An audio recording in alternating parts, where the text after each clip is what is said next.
Padre, te damos gracias por la oportunidad de estar juntos, por la sangre de Jesucristo que tú nos traes acá. Padre, te ruego de que en tu gracia y misericordia ministres a tu pueblo, Señor, tu palabra, que es la que nos da vida, que es la que nos corrige, que es la que nos fortalece, que es la que nos reprende, que es la que nos sana. Señor, trabaja en cada uno de nosotros esta mañana. Que tu palabra se penetre a nuestro corazón y que haga la obra para la cual tú nos la das, Señor. Que tú seas honrado con nuestras vidas y, Señor, que los que nos escuchan por internet o posteriormente en nuestra página web o en videos también puedan ser ministrados con tu palabra. Te lo rogamos en nombre de Jesús. Amén. Se puede sentar. Bueno, con el favor de Dios terminamos hoy la carta de Pablo a los Filipenses. Un año llevamos de estar estudiando. Es una carta súper fabulosa. Y el 31, generalmente tengo un mensaje muy específico, pero este 31, cuando vi lo que decía Filipenses 4, 10 al 13, dije, aquí hay un mensaje para todo el año. Y le puse un título a Filipenses 4, 10 al 13, y el título era Motivación, generosidad hacia Dios y contentamiento. Bueno, voy a continuar con ese título, parte 2, y con la ayuda de Dios terminar hasta el versículo 23. Vimos en el versículo 10 al 13 que Pablo dice, me alegré grandemente en el Señor de que ya al fin habéis reavivado vuestro cuidado para conmigo. En verdad antes os preocupabais, pero os faltaba la oportunidad. No que hable porque tenga escasez, pues he aprendido a contentarme cualquiera que sea mi situación. Sé vivir en pobreza, sé vivir en prosperidad, en todo y por todo he aprendido el secreto tanto de estar saciado como de tener hambre, de tener abundancia como sufrir necesidad. Todo lo puedo en Cristo que me fortalece. Fueron los primeros versículos que estudiamos del 10 al 13 el domingo pasado. Y vemos que Pablo dice, me alegré grandemente en el Señor de que ya al fin habéis reavivado vuestro cuidado para conmigo. Y lo que está diciendo es, me alegré grandemente en el Señor. Es decir, es una alegría espiritual, no es una alegría egocéntrica, provocada por codicia del dinero, sino porque, como dice en el versículo 17, no es que busque la dádiva, sino que busco fruto que aumente en vuestra cuenta. Y daba el ejemplo del niño que le encanta el chocolate y es su dulce favorito y se lo dan y viene y lo primero que hace es llevárselo a su papá. Y ese niño al hacer eso provoca en el papá un sentimiento impresionante al darse cuenta del amor y de la generosidad de ese niño. No es que quiera el chocolate, pero se da cuenta de esa virtud de ese niño, que es lo que veía Pablo, eso es lo que veía en la iglesia de Filipos, una congregación generosa, y eso le daba gran alegría. Ahí notemos la responsabilidad también que tiene la iglesia con los pastores, con los siervos que ministran. Dice, en verdad antes os preocupabais, pero os faltaba la oportunidad. Y dice, al fin habéis reavivado vuestro cuidado para conmigo. O sea, hay una responsabilidad de las iglesias, de la iglesia, de apoyar y proveer para sus pastores. Ahora, yo ya expliqué al enseñar esto que yo no estoy esperando ni estoy compartiendo esto para que ustedes me mantengan. Dios en su gracia y misericordia me provee a mí por otro canal, pero no quiere decir de que las iglesias no tengan esa responsabilidad.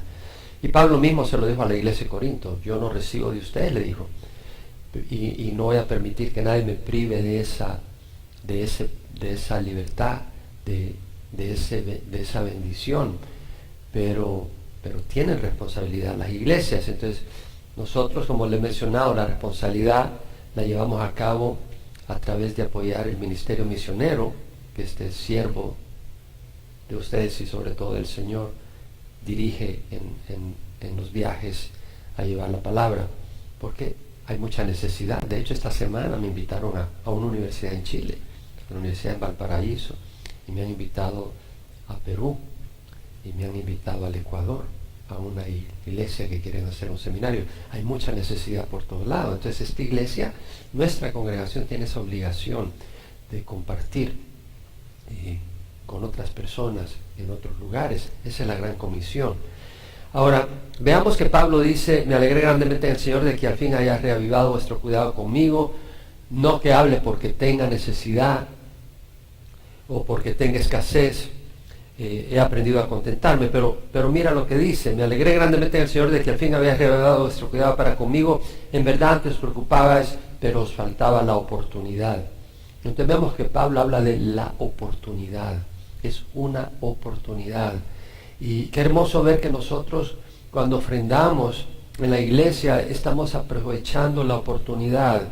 Oportunidad, primero, de que la iglesia pueda cubrir los gastos que nos permiten que todos podamos escuchar la palabra y llevar a cabo los ministerios que tenemos como iglesia. Se necesita un local, tenemos renta que pagar, etcétera, etcétera, y tenemos obras misioneras que cubrimos.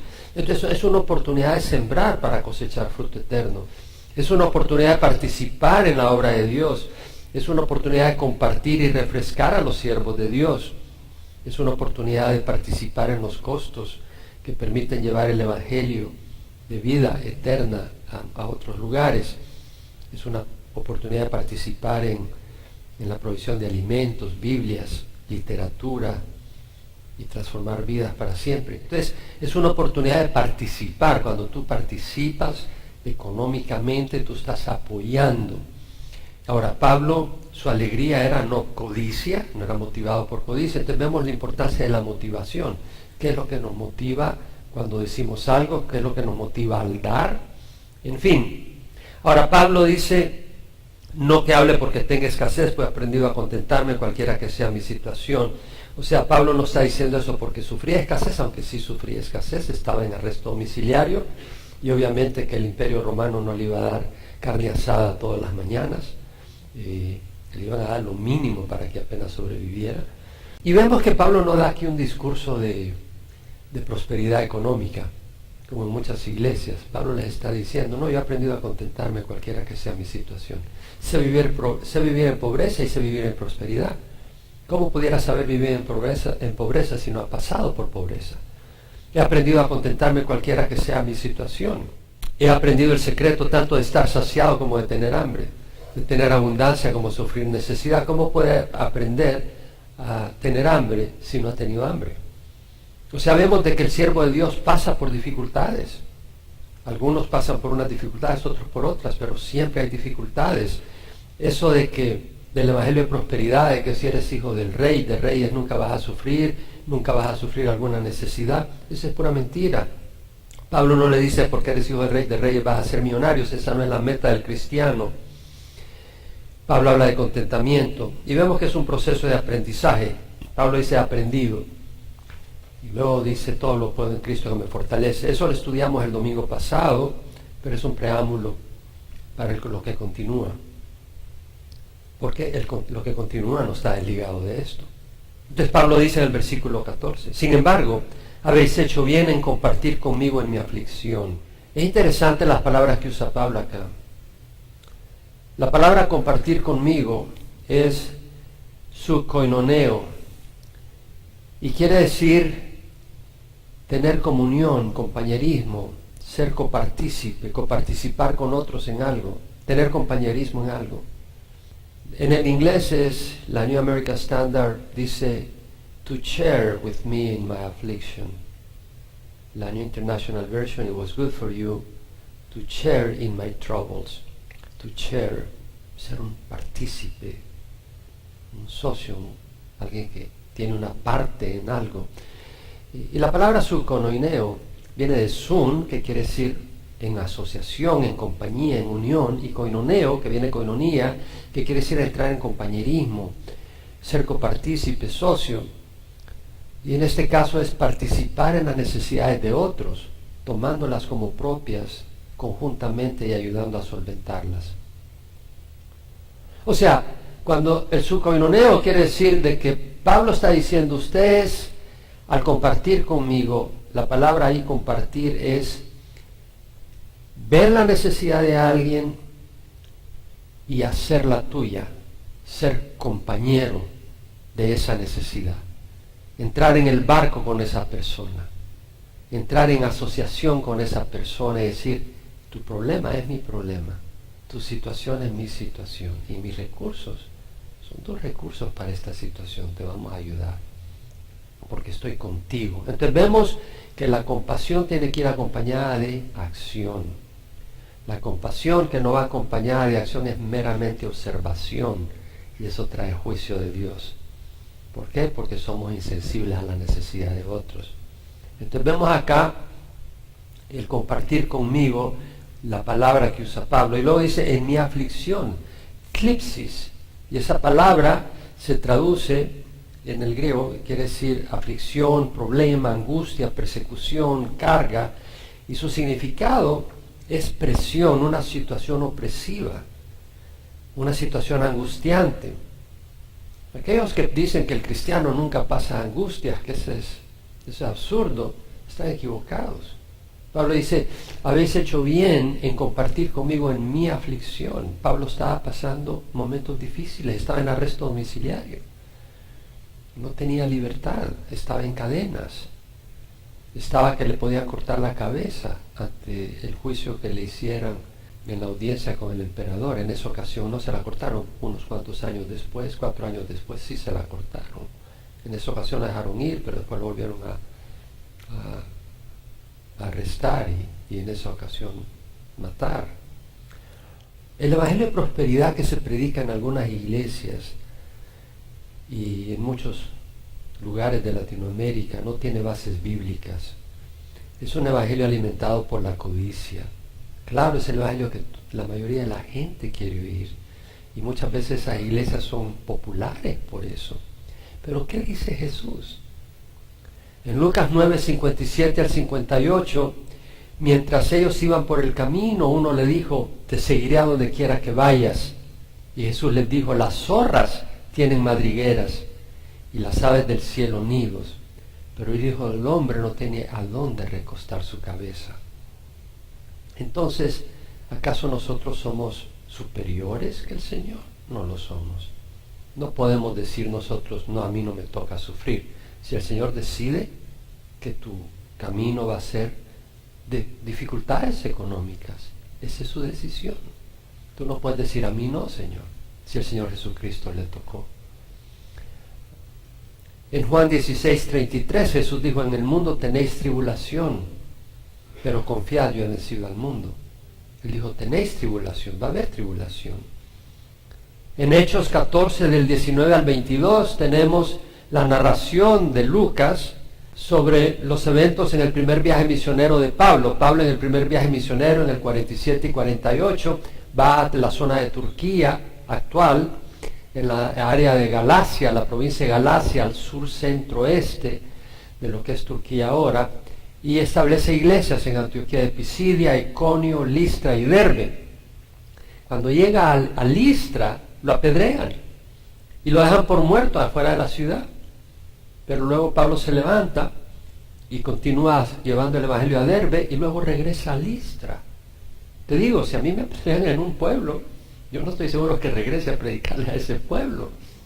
Pero Pablo sabía que habían creyentes ahí y que acababan de nacer de nuevo y que había que animarlos. Y en Hechos 14, 19 al 22 vemos que dice, vinieron algunos judíos de Antioquía y de Iconio y habiendo persuadido a la multitud apedrearon a Pablo. Y dice, volvieron a Listra, o sea, después de ir a Iconio volvieron a Listra, a Iconio y Antioquía.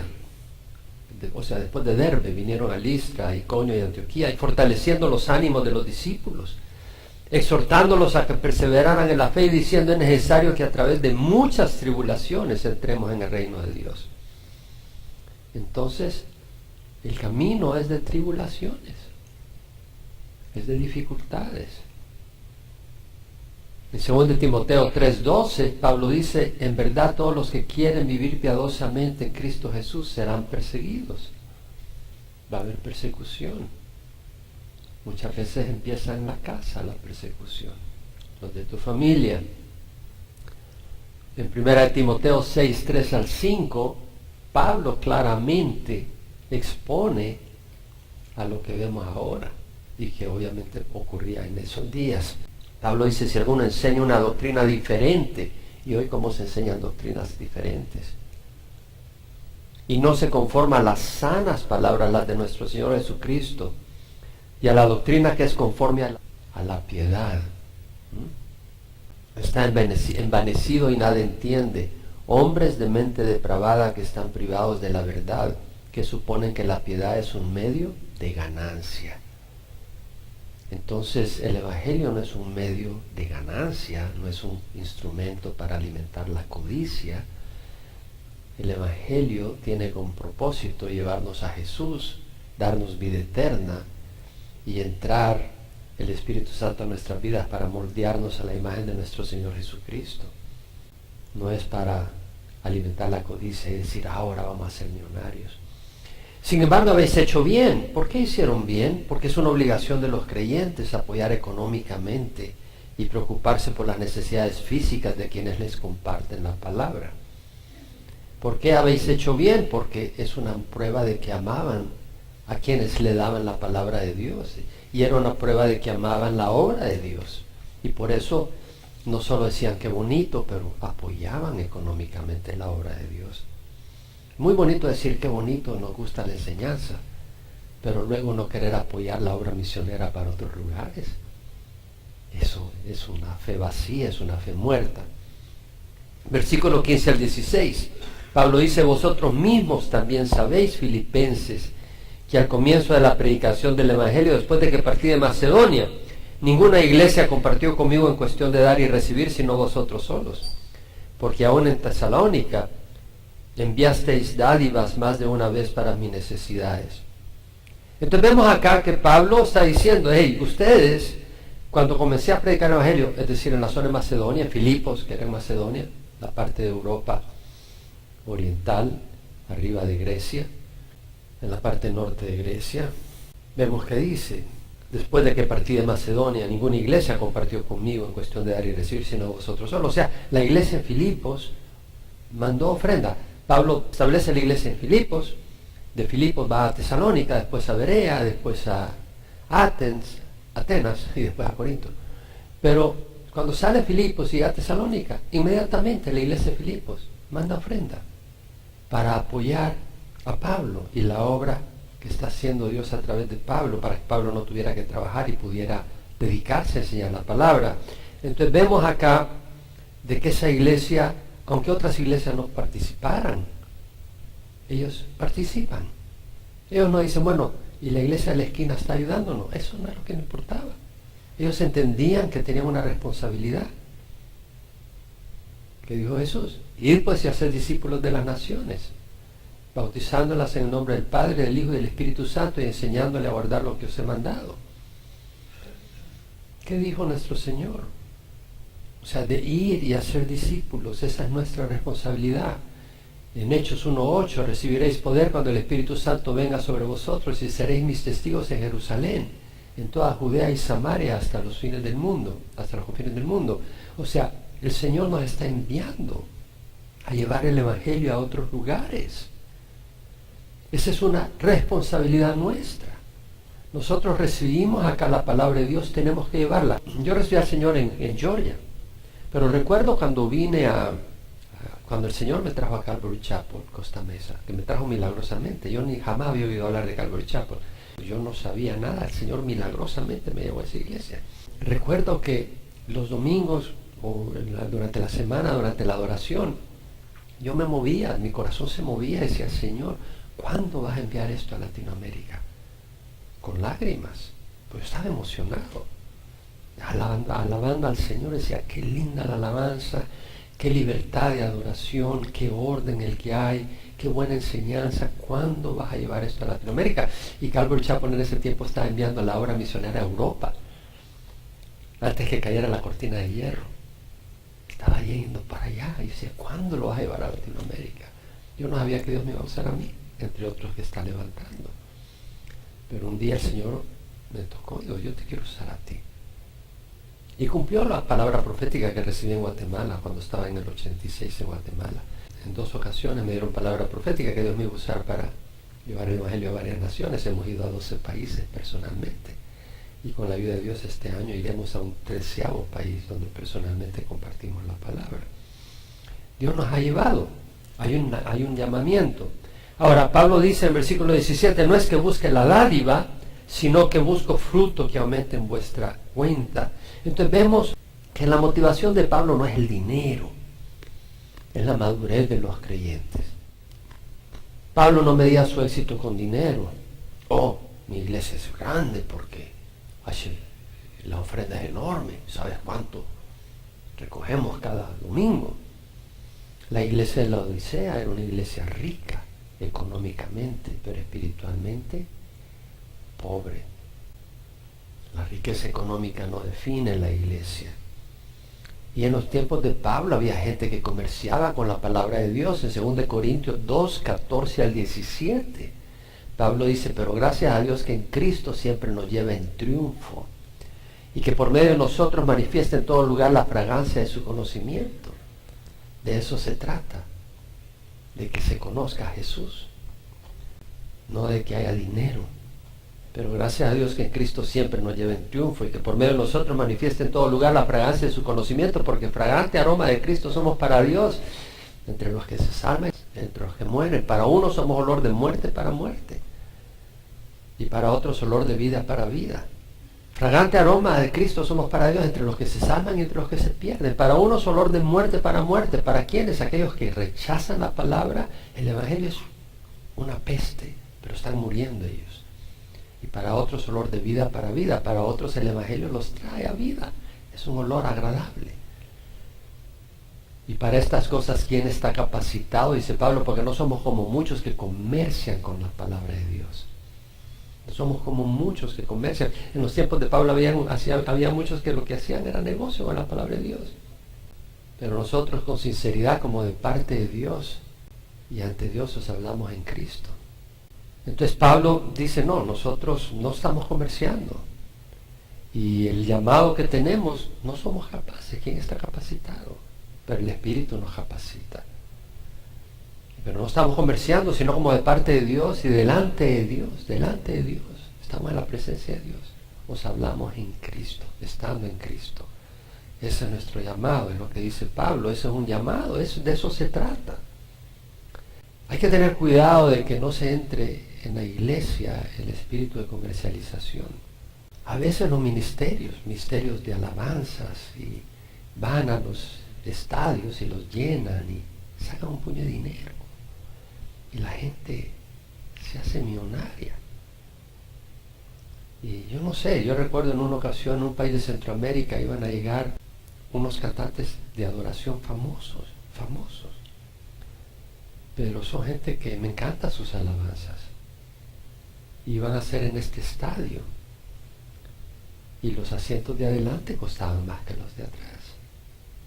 Entonces si alguien no tiene dinero, no va a tener el privilegio de oír esa alabanza como el que tiene más dinero.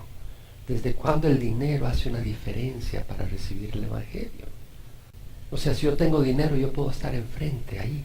Pero si no tengo dinero, estoy en una esquina, hasta por atrás. Eso no es bíblico.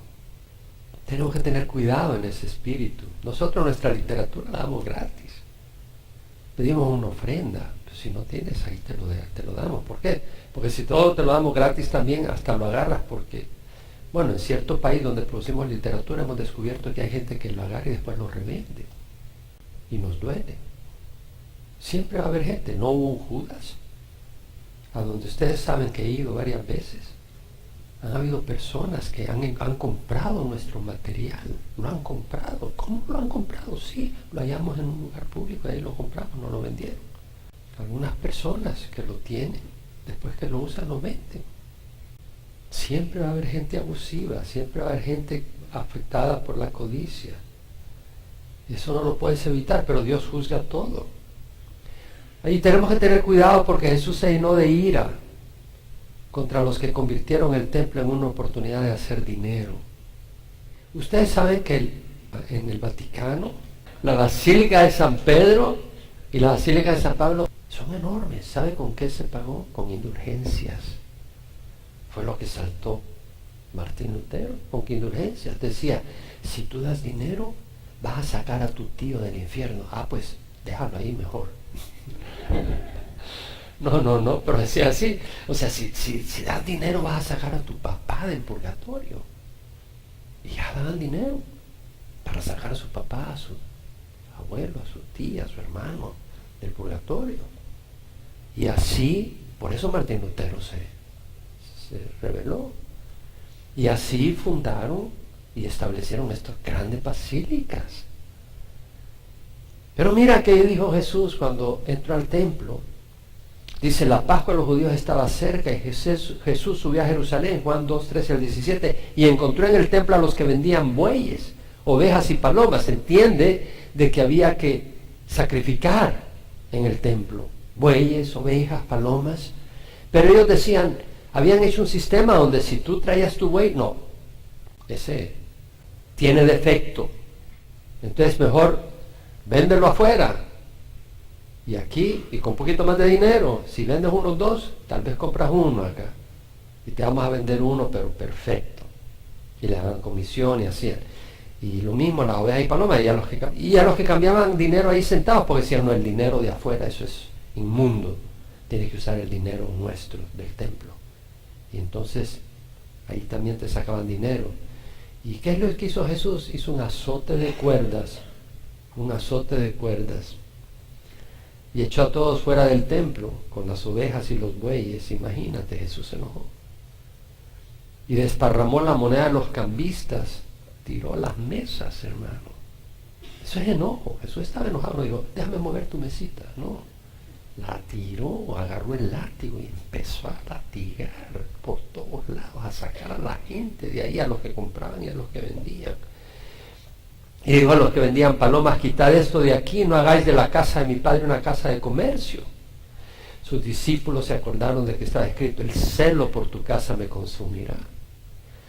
Vemos entonces de que al Señor no le gusta que hagamos de la iglesia un lugar de comercio. Los apóstoles predicaron contra los que operan en la iglesia motivados por lucro. En Judas 1, 11 al 13, Judas el medio hermano de Jesús. Haciendo referencia, dice, hay de ellos que por lucro se lanzaron al error de Balaam. ¿Qué hizo Balaam? Balaam, por dinero, entregó al pueblo de Dios. Y lo mismo, los pastores que por dinero permiten que gente que no es apropiada prediquen en sus iglesias. Ah, fulano nos va a ayudar, ven, te vamos a dar el púlpito, comparte un rato con nosotros, porque sabemos que tú nos vas a ayudar económicamente. ¿Cuál es la doctrina? ¿Qué es lo que va a decir? Y dice, unas estrellas errantes para quienes la oscuridad de las tinieblas ha sido reservada para siempre. Versículo 18, Pablo dice, pero lo he recibido todo y tengo abundancia. Estoy bien abastecido, habiendo recibido de Epafrodito lo que habéis enviado, fragante aroma, sacrificio aceptable, agradable a Dios. Entonces vemos acá que Pablo dice haber recibido la ofrenda y la reconoce como abundante, pero lo he recibido todo y tengo abundancia, estoy bien abastecido. Fíjate qué bien, porque algunos dicen, yo iba a decir que tengo abundancia, nunca me van a volver a dar más. Mejor digo, no hermanito, esto tal vez me ayude un poquito.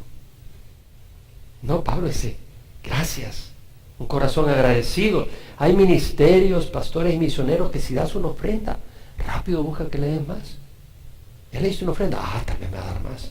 En vez de estar agradecidos, no están satisfechos o agradecidos. Ponen los ojos en ti en vez de tenerlos en el Señor. Ah, esta es una fuente de dinero. Aquí vamos a llegar todos los días, sacar dinero. Y notemos que Pablo no reconoce a ningún donante en particular. Era la iglesia de Filipos. No dice, fulano dio una ofrenda más fuerte, qué bueno. O sea, no había nadie que se dijera, ah, esa es mi ofrenda. ¿Por qué digo eso? Porque hay iglesias donde la banca tiene el nombre de alguien que dio $5,000. Yo conozco ministerios, he estado en ministerios donde en las paredes tienen las placas de los que dieron. El que dio $1,000 ahí tiene. El que dio 5,000 ahí tiene. En su grupo separado. Eso no es bíblico. En Mateo 6, 2 al 4, Jesús dice, por eso cuando des limosna, y cuando dice limosna no dice lo que sobra, limosna quiere decir una ofrenda, porque en la iglesia tradicional limosna es lo que te sobra realmente. Vas a dar una limosna, da 5. Cuando estás dando una ofrenda, no toques trompeta delante de ti como hacen los hipócritas en las sinagogas y en las calles, para ser alabados por los hombres. En verdad os digo que ya recibieron su recompensa. Pero tú cuando des limosna, que no sepa tu mano izquierda lo que hace tu derecha, para que tu limosna sea en secreto, y tu Padre que ve en lo secreto te recompensará. O sea, la idea no es que digan, hermanos, voy a dar $100. Vean, oigan, fíjense. No. Por eso nosotros no ponemos la caja de ofrenda aquí al frente. Yo estaba en iglesias donde a la hora de dar ofrendas está la caja de ofrenda enfrente y el que va a ofrendar se levanta y trae. Entonces hay algunos que aunque no tengan ni 5 para dar, se levantan para que no lo miren ahí sentados. Aunque pongan un par de botones, un par de zapatos meten adentro, lo que sea, pero no van a quedar sentados. Ya la motivación, ¿quién sabe cuál es la motivación? Quiero que me vean. Eso no es así. Y además, ¿tú quién eres para juzgar que porque alguien dio $100 dio más que el que dio 1? ¿Qué tal si el que dio 1 dio más que el que dio 100? Jesús hizo esa observación en Marcos 12, 41 al 44. Jesús observaba cómo la multitud echaba dinero en el arca del tesoro y muchos ricos echaban grandes cantidades. Y llegó una viuda pobre y echó 2 pequeñas monedas de cobre, o sea, un cuadrante. Y llamando a sus discípulos, les dijo, en verdad os digo que esta viuda pobre echó más que todos los contribuyentes del tesoro. Porque todos ellos echaron de lo que les sobra, pero ella de su pobreza echó todo lo que poseía, todo lo que tenía para vivir. Esta viuda tenía 2 moneditas y echó todas las monedas. Y habían algunos que tenían $1,000,000, echaron $10,000. La gente decía, $10,000, no era nada. La viuda tenía 2 moneditas y echó todo lo que tenía. No te preocupes, no te preocupes. Tú habla con Dios y da lo que Dios ponga en tu corazón. No te preocupes si solo tienes 2 moneditas de cobre y das una, o das las 2. No te sientas mal. No es la cantidad que das, es la actitud con la que das. Y si das lo que te sobra, o das generosamente. El que da generosamente cosechará generosamente. El que siembra tacañamente, escasamente cosechará. Y Pablo dice, lo he recibido todo y tengo abundancia. Estoy bien abastecido habiendo recibido de Epafrodito lo que habéis enviado. Habiendo recibido de Epafrodito, Epafrodito llevaba una ofrenda generosa. No se derrochó la ofrenda, la usó con sabiduría en el camino. Tuvo que viajar más de 100 kilómetros. Y tuvo que comer, tuvo que dormir en algún lugar, pero no la derrochó y la llevó. Gracias a Dios por los siervos honestos. Y Pablo dice, fragante aroma, agradable a Dios. Fragante aroma. Es decir, una ofrenda generosa, motivada por amor a Dios, por amor a sus siervos, por amor a la obra evangelística, es un fragante aroma para Dios. Es más fácil ir a la iglesia, a la catedral y quemar incienso. Ese fragante, una estatua de yeso no huele. No huele el incienso que quemas. Tú puedes ir a un lugar y quemar incienso, pero va a ser más agradable que tú des una ofrenda generosa, motivado correctamente. Eso es un fragante aroma, agradable a Dios. Fragante aroma, agradable a Dios. Cuando tú estás dando una ofrenda, es agradable a Dios y la das por la motivación correcta. Es un fragante aroma. Sacrificio aceptable, agradable a Dios. Es un sacrificio. En el Antiguo Testamento llevabas tu oveja, tu cordero, lo sacrificaban. Pero no está hablando que es un sacrificio para pago de los pecados. Ese sacrificio ya lo dio Jesús una vez para siempre, en el Calvario. Dios no necesita ver tu sangre, ya vio la de su Hijo. La tuya no va a producir que pague tus pecados. Él ya pagó con la sangre de su Hijo. No necesitas añadir la tuya ni la mía. La tuya y la mía no son limpias. Solo la de Jesús es limpia. Esa sangre es la que paga por nuestros pecados. El sacrificio es, ¿por qué tú estás dando una ofrenda? Es como un sacrificio, es decir, como presentar una oveja en el altar. Tú estás trayéndole a Dios algo. Esa ofrenda no es a Calvary Chapel Emanuel, esa ofrenda es a Dios. Y luego mira lo que dice: y mi Dios proveerá a todas vuestras necesidades conforme a sus riquezas en gloria en Cristo Jesús. Vamos a leerlo. Y mi Dios proveerá a todas vuestras necesidades conforme a sus riquezas en gloria en Cristo Jesús. Dios proveerá a todas vuestras necesidades. Es una promesa. Dios proveerá. Diga, Dios proveerá a todas vuestras necesidades. Claro, tú dices, yo me quedo aquí sentado, no voy a ir a trabajar porque Dios va a proveer. Mi amigo, Dios no bendice la holgazanería. Dios va a proveer a través de un trabajo, a través de un negocio, a través de tu jubilación, a través de una herencia, a través de otros medios, pero es Dios quien provee. En Mateo 6, 31 al 33, el Señor dice: no os preocupéis diciendo qué comeréis o qué beberéis, o sea, qué comeremos o qué beberemos o con qué nos vestiremos, que los gentiles buscan ansiosamente todas estas cosas, que vuestro Padre Celestial sabe que necesitáis todas estas cosas, pero busca primero su reino y su justicia, y todas estas cosas os serán añadidas. Debemos de enfocarnos en buscar las cosas de Dios, el reino de Dios sobre todas las cosas. ¿Puedo oír un amén a eso? Eso es lo que debemos de buscar, el reino de Dios, no el dinero. No el dinero. Dios es fiel, hermanos.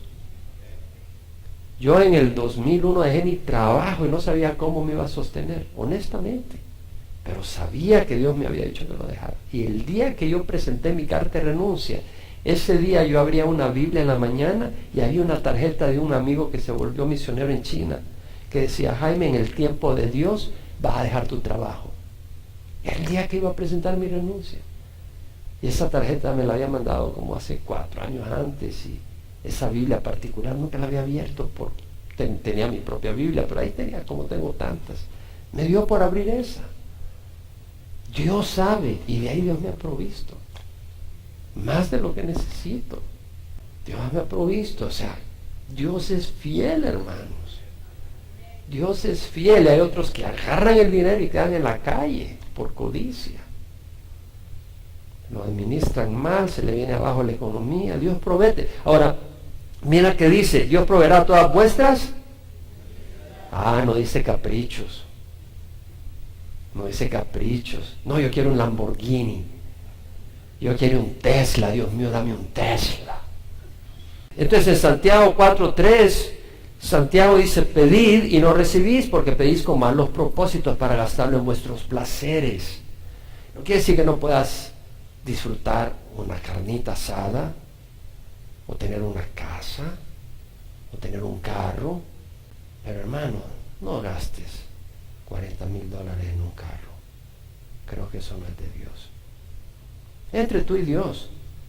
Pero yo me meto un poquito, porque para algo me trajo el Señor a enseñar la palabra. Entonces, dice Santiago: oh almas adúlteras, ¿no sabéis que la amistad del mundo es enemistad hacia Dios? Por tanto, el que quiere ser amigo del mundo se constituye enemigo de Dios. No quiere decir que no ames al mundo, es decir, a la gente, pero que no amemos el sistema de este mundo. Seamos sencillos, que estemos contentos con un carrito y no necesitemos una nave de $40,000. Que estemos contentos si Dios nos da una casa, y así evitamos estar pagando alquiler, etcétera, y tener más privacidad. Está bien, pero no necesitas una mansión de 25 cuartos. Dios promete proveer a todas nuestras necesidades. Ahora, Dios puede permitir tiempos de escasez. Dios puede permitir tiempos de escasez.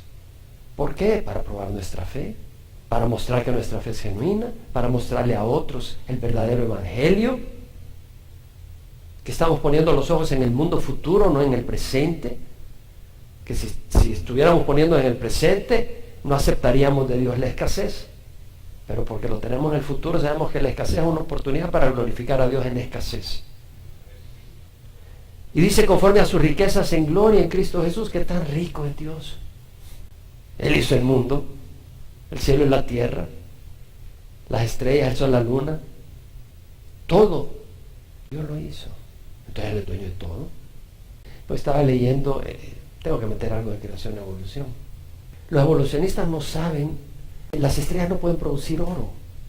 ¿Sabe que no se puede producir oro en las estrellas? O sea, las estrellas empiezan con hidrógeno. Y el hidrógeno se convierte en helio. O sea, por fusión. Los átomos con esas presiones a temperatura se unen y forman helio. Y luego los átomos de helio se convierten en átomos de carbono. Y se van convirtiendo en distintos elementos. Cuando una estrella muere, explota en una supernova, todos esos elementos se dispersan en el universo. Pero después del hierro no se pueden producir más elementos. Se requiere, es una reacción que se llama endotérmica, voy a decir un poquito de química. Es una reacción que no produce energía, es una reacción que requiere energía. ¿Qué temperatura requiere? Más de 1 billón de grados centígrados para que ocurra. Son temperaturas tan grandes que no existen en el universo. Entonces el oro, el platino, el uranio, el plomo, el estaño, el bismuto son elementos que no se pueden producir en las estrellas. Los evolucionistas no le dicen eso. Dios lo produjo. Además, el oro es un elemento pesado porque está en la superficie de la tierra y no en el fondo. Porque los elementos pesados se irían al fondo. Los evolucionistas no tienen respuesta. Dios creó la tierra y le puso oro en la superficie. Dios tenía sus planes. Dios es poderoso. Si hizo el sol, la luna y las estrellas, ¿en cuántos días? En 6 hizo el cielo y la tierra, pero el sol, la luna y las estrellas lo hizo en un día, en el 4º día. ¿Qué tan grande es nuestra necesidad? Para Dios no es problema. Alimentó Jesús 5,000 hombres, sus mujeres y sus niños, en una ocasión. Y en otra ocasión 4,000, con 5 panes y 2 peces. Dio de beber y alimentó a 3 millones de personas en el desierto por 40 años.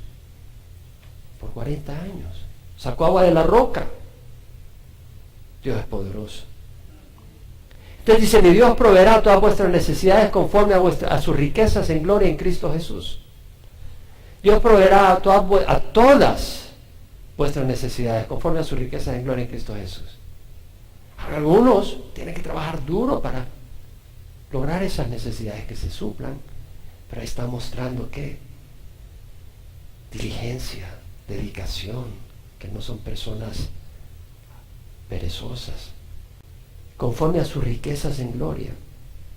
Jesús dijo, mirad las aves del cielo, que no siembran, ni ciegan, ni recogen en graneros, sin embargo vuestra Padre Celestial las alimenta. ¿No soy de mucho más valor que ellas? Somos de más valor. Hay un versículo que lo he hecho, el versículo del principio del año para mí, Jeremías 32:17, me fascina. ¡Ah, Señor Jehová! He aquí tú hiciste los cielos y la tierra con tu gran poder y con tu brazo extendido. Nada es imposible para ti. Me encanta ese versículo. Ah, no, pero no es para hacerse millonario. Cuando dice nada es imposible para ti, hay situaciones donde solo Dios nos puede ayudar, hermanos. ¿Puede decir amén? Hay situaciones donde solo Dios nos puede sacar de ellas. Hay situaciones donde no tengo idea cómo resolverlas. En serio. No tengo la mínima idea cómo salir de ellas. ¿Qué dice la palabra? Ah, Señor Jehová, he aquí tú hiciste los cielos y la tierra, con tu gran poder y con tu brazo extendido. Nada es imposible para ti. Ahora la promesa es para los que están en Cristo Jesús. Y Dios proveerá a todas vuestras necesidades conforme a sus riquezas en gloria, en Cristo Jesús. Esas riquezas están en Cristo Jesús. Si tú no estás en Cristo Jesús, esa promesa no viene para ti. Esas promesas son para los hijos de Dios. Y dice a nuestro Dios y Padre sea la gloria por todos los siglos de los siglos. Amén. ¿Quién merece la gloria? Dios. Ah, no, pero yo trabajo duro. ¿Y quién te dio fuerza para trabajar? Ah, no, pero yo soy un gran negociante. ¿Y quién te dio cerebro para negociar? Ah, no, pero yo soy un gran arquitecto. ¿Y quién te dio la oportunidad de ir a la universidad y pagó ¿Y quién te dio salud para estudiar? ¿Y quién te abrió la oportunidad para el trabajo que tuviste? Es Dios quien te da el trabajo. Es Dios quien te da la salud. Toda la gloria va para ¿quién, hermanos? Para Dios. Y luego Pablo dice, saludad a todos los santos en Cristo Jesús. Los hermanos que están conmigo saludan. Todos los santos os saludan, especialmente los de la casa del César. La gracia del Señor Jesucristo sea con vuestro espíritu. Saluda a todos los santos en Cristo Jesús. Pablo envía un saludo a todos los santos en Cristo Jesús. Son santos. Somos santos por la sangre de Jesús, hermanos. Apartados por la sangre de Jesús. Nuestra esperanza es Jesús. Él nos ha apartado. Por eso le vamos a servir. Aunque no sirvamos nosotros, le vamos a servir. Siervos inútiles somos, pero le vamos a servir. Él merece toda nuestra vida. Toda nuestra vida. A los santos en Cristo Jesús. Son santos porque están en Cristo Jesús. Por eso Pedro en su primera epístola, capítulo 2, versículo 9 dice, vosotros sois linaje escogido, real sacerdocio, sacerdotes, hijos del rey, nación santa somos un pueblo adquirido para posesión de Dios, para que anunciéis las virtudes de aquel que os llamó de las tinieblas a su luz admirable. Porque antes no eras pueblo, pero ahora sois el pueblo de Dios. No habías recibido misericordia, pero ahora habéis recibido misericordia. Los hermanos que están conmigo saludan. Ahí estaba Timoteo, ahí estaba Epafrodito. O sea, habían algunos que estaban a la par de Pablo en sus momentos de dificultad. Todos los santos os saludan. O sea, la iglesia de Roma sabía que Pablo estaba escribiendo a los de Filipos. Le dice, hey Pablo, saluda a la iglesia de Filipos. Ya, decía la iglesia le saluda. Es como cuando yo vengo y digo, los saludan los hermanos allá en Santa Clara. O cuando yo voy allá y digo, la iglesia de Emanuel les envía saludos. Todos los santos saludan, especialmente los de la casa del César. Imagínate, el evangelio había llegado a la casa del emperador. Esa no era la casa del imperio. Al palacio, a la familia del emperador. La gracia del Señor sea con vuestro espíritu, la gracia del Señor, el favor que no merecemos. ¿Quién quiere la gracia del Señor? Ah, no, yo, si no lo merezco, yo no necesito nada. Te vas a morir ahorita. A ver, vas a empezar a pillar. Necesitamos la gracia de Dios. Queremos la gracia de Dios, el favor que no merecemos. Queremos el cielo, ¿no? No lo merecemos. Queremos el favor de Dios, la ayuda de Dios. No solo queremos misericordia, que no traiga el juicio que merecemos, pero queremos los favores de Dios. Todo está en Cristo Jesús. Somos millonarios. Nuestro Dios es un Dios de misericordia. Si no le conoces, yo te invito a que lo recibas. Reciba su salvación, el perdón de tus pecados, y la guía y la fuerza y el apoyo de nuestro Dios. Ora conmigo y recibe a Jesús. Jesús es lindo, es lo mejor que puede pasarte. Padre, te ruego perdón por mis pecados. Quiero recibir a Jesús como Señor y Salvador mío. Te recibo, Señor Jesús. Entra en mi vida. Te recibo como mi Dios y mi Salvador. Gracias por salvarme. Dame tu Espíritu Santo para hacer el bien y rechazar el mal. En nombre de Jesús. Amén. Padre, y ahora te ruego por los que te reciben o los que te recibirán, que tú los fortalezcas y los unas a una congregación donde se enseñe la palabra y donde reciban tu amor. Gracias por la carta de Pablo a los Filipenses. Carta escrita por un hombre en arresto domiciliario, en cadenas, pero su corazón era libre. Libéranos, Señor, de cualquier cadena que ate nuestro corazón. Pablo estaba atado físicamente, pero su corazón era libre. Nosotros estamos libres físicamente, pero hay cosas que pueden atarnos. Libéranos, Señor. Tu palabra es verdad. Muéstranos la verdad. Danos un corazón recto y digno de ti, Señor. Gracias por la esperanza que tenemos en Cristo Jesús. Gracias por este día, en nombre de Jesús.